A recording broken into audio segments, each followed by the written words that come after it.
content's going to almost have two lifespans. It's the first part of its life when you post it on social media and it appears in a feed for 48 hours. And you're also then going to have its second life is when it's getting picked up by tools like ChatGPT and is feeding into their recommendations. Look, I think the number one thing that they get wrong is they don't do enough social listening. They don't go into the online communities and forums and see what's actually of interest to their audience. This is eCoffee with Experts, where marketers and founders share what's actually working in SEO, AI, and digital growth.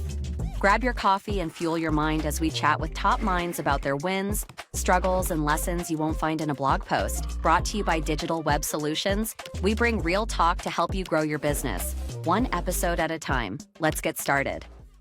Hey, hi everyone. Welcome to your show, Coffee with Experts. This is your host, Ranmay here. And today we have Bek Drayton, who is the founder and managing director at BeKonstructive Marketing. Hey, Bek, how's it going? Hey, good, thanks. Lovely.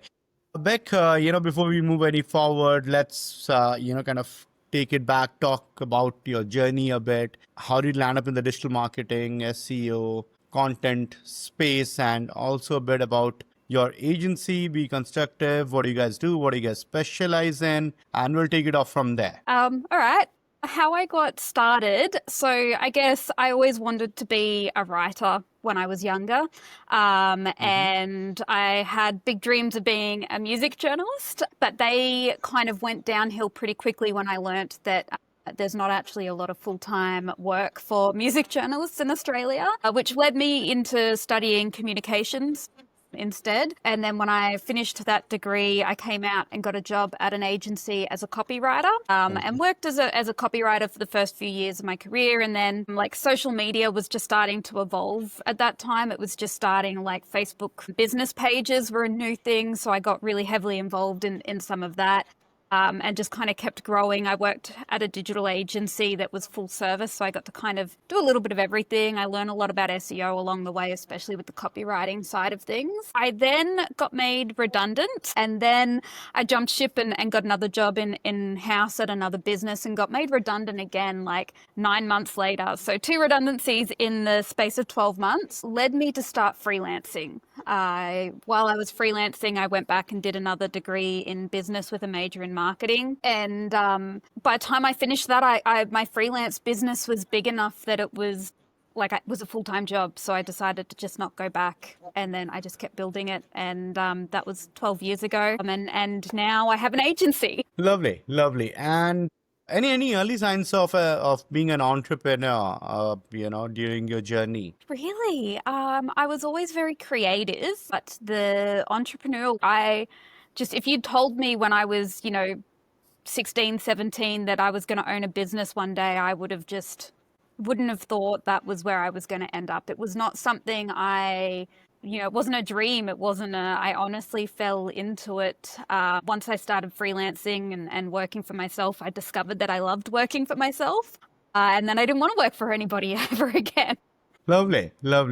And that's quite an honest answer, right? I speak with a lot of, business owners, and, we kind of hear about their stories of how they started and how they wanted to create their own thing, right? Which all makes sense, right? But there are a lot of business owners like yourself, who just started out, without thinking much, had their own freelancing gig going on, and then you kind of became independent at some point and saying no to kind of working with another setup, kind of, working for any other business anymore and creating your own thing. Lovely. Let's dive into content, Bek. What is the number one thing, most brands get wrong when they try to build authority through content, and what is the playbook that you have followed all these years instead? Look, I think the number one thing that they get wrong is that they create content that I think they want their audiences to be interested in that content, right? They don't do enough social listening. They don't go into the online communities and forums and see what's actually of interest to their audience. They just,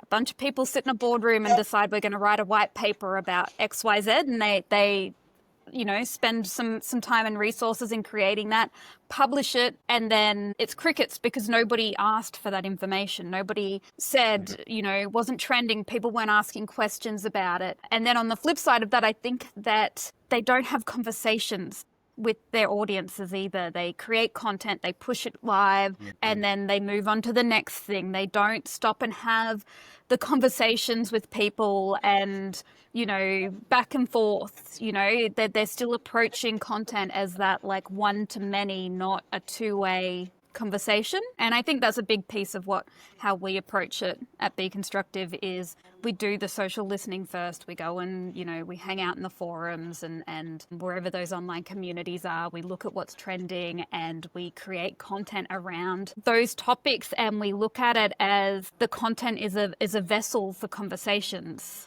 The whole purpose of it is to have conversations with people. So once it goes live, we're making sure that we're in the comments section, we're asking other people questions, we're tagging people into the posts or whatever content it is. And if people are asking questions, we're there, we're answering them, and we're trying to kind of keep that conversation going for as long as we can. Absolutely. And in fact, you know what, while speaking with a lot of brands, we realize that, tell me, if I'm right here, we realize, they obviously, kind of are trying to tap the blue ocean out there, right? But what we, very critically forget is our existing customer base, which is why who we are, right? In the sense that while we are trying to put the brand message out there, while I as a business owner might feel, hey, you know what, Beck, this is my USP, but my customer might be purchasing my product or service because of something else altogether, right? So it's very important to speak at the same time with your existing customer base to understand why did they buy your product or service? What purpose did it meet? What problem did it solve, right? And your thinking might kind of get wide open because while you might be thinking of your product as something and your customer who is buying your product, using your service might have a different idea as to why they bought that product, right? And you might then want to actually revisit your brand messaging. I'm not saying you kind of completely revamp it, but it's very important to take the consideration or the opinion into consideration of your existing customer base as well while we are tapping the blue ocean out there.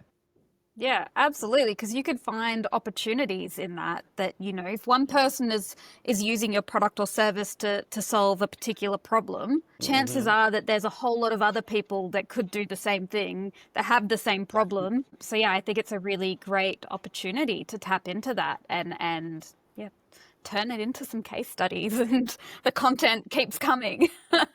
Absolutely. And I've seen businesses asking this one question, which is quite common. How likely is it for you to recommend us to your friends, family, relatives, right? I guess what is more important is give me a couple of pointers. Why would you recommend or why would you not recommend so that I know my USPs, right? Versus a generic question, are you willing to recommend? You might be willing to, but why would you recommend, And to whom would you recommend? Kind of let's dive more deep into the details of it, right? So yeah.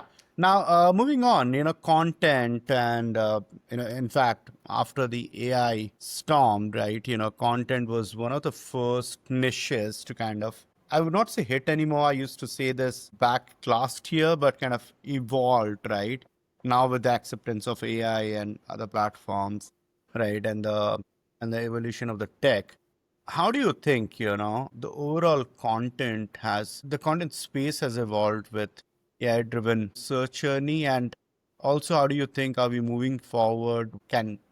Difficult one, I understand with all the things happening, but how do you think we're going to end 2020 by the time we reach December or let's say early Jan 2026? What is going to be the status of all this AI evolution in the content space? I think the biggest impact is that content's going to have a much longer lifespan. We think about social media content going up and it's, appears in the feed for a day or two and then it disappears. We now know that a lot of the AI tools like, ChatGPT and Perplexity and all of those, they're actually looking at your archive of social media content to shape and to gather information that feeds into brand sentiment. So I think that the big thing is that, you know, content's going to almost have two lifespans. It's going to have the first part of its life when you post it on social media and it appears in a feed for 48 hours and you've got this conversation happening and people are commenting on it and it's in front of them. But you're also then going to have its second life is when it's getting picked up by tools like ChatGPT and is feeding into their recommendations and their, you know, algorithms and how they actually look at brands and recommend brands to products and services, because they're looking at your whole history of social media and your website and how you appear in forums, and just they're looking at your brand sentiment as this massive big thing, as opposed to just here's the social media content that's they've published in the last week. So I think that's going to be the big shift. Right. And then, we all started with, fighting, against or with AI. I don't know how you want to put it, right? So, and obviously now that scenario has entirely changed, right? And I agree with the statement at your background, which says surely not every day was kung fu fighting, right? So we have kind of made the fact that AI is gonna be here to stay, and it's better that we kind of get used to it. In fact, kind of take it aside, learn more about it, and kind of evolve overall, right? Now, all right, talking about AI, your favorite tools, give me top 3. So we're using a tool called AI Toolkit at the moment to help us measure brand sentiment. And that's been really helpful. It's showing us, I guess, where the gaps in some of our clients, how they're showing up in ChatGPT and other tools. Uh-huh. I think also, ChatGPT is the easy one. That's my go-to for anything that I'm like, I have a problem, fix it. We do a lot of that kind of stuff. And then my third one would be Otter AI. We use Otter AI in our office so much to record. We interview a lot of our clients for content to gather the information, and then it gives us really good transcripts, and then it feeds in with all of our it feeds in with everything. It integrates with everything. Lovely. And you have been in, this business for quite some time back, right? Like we're talking about it in the green room, kind of having set up multiple, kind of engagements there. So what is your favorite client story, if there has to be one? In terms of what services we've provided, or from anything? That's such a broad question. Okay, so let me narrow it down then. Let's say for BeKonstructive, any one of your clients wherein you have worked on any of their content or marketing projects. Yeah. So we have a travel agency that we've been working with so we've been around for 12 years. We've been working with this travel agency for probably about 10 years. I started working with them when I was freelancing. Started working with them for their social media, and then we moved across to SEO. At one point, we were working with some of their ads team. I've been working with them for 2 rebrands for them now. Wow. Legacy, right? Yeah, and I've just got to really see them grow, and especially their SEO campaign that we've got going for them at the moment. They do travel campaigns to, a lot of different destinations. We had 12 campaigns or destinations that we were working on for them. And we've kind of reallocated all of those resources from 12 into just 3. And have gone really hard on content for them, and just basically all of the long tail keywords, building out really long informative articles, and they've just skyrocketed. They now own basically anything you type in Australia related to Norfolk Island or Cook Islands is just guaranteed to have their name at the top of the list. So that's probably one of my favorite stories because of the length of the relationship, the way that I now get pulled in with, to participate when they rebrand, and I'm kind of part of the furniture there, which is great as well. These clients use cases, are so much beyond business relationships, right? And also kind of is a great learning for us marketers, or kind of during the length of these 10 years, couple of rebrands, like you said, you also experiencing it, kind of have your own learning, right? So it's kind of really good to have brands or clients being associated with you for such a long tenure. Yeah, there's a huge trust piece there that, we've built I'm sure. a long relationship there that, yeah. 100%. Perfect, Abek. This has been a great conversation. And for our audiences, if they want to reach out to you, how would they do that? LinkedIn is probably the best place. I'm quite active there.